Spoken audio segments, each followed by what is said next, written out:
sekuru ndadzoka kubva kumakuru kwamaitaura kwaupendawo mumba.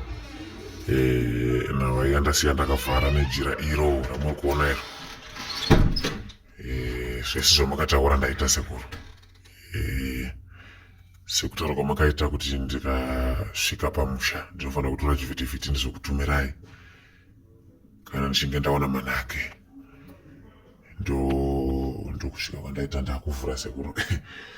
Kuti hana yangu haina kugadzikana zvayo, asi regai ndivhure.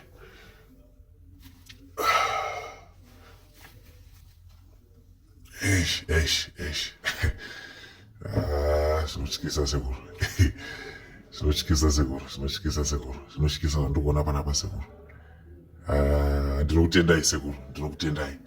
Ndikuona mari sekuru. Mupenyu hwangu handisana mbona mari yakaita seiyoyi.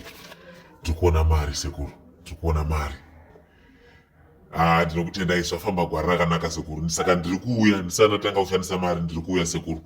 Ndozadzisa sekuru kwamakaita kuti ndisashandise mari ndisandapedza dare nemi. Ndiri kutakura nhava sekuru kuuya nayo ipapo padare penyu sekuru. Hana yangu iri kurova asi ndokutendai sekuru.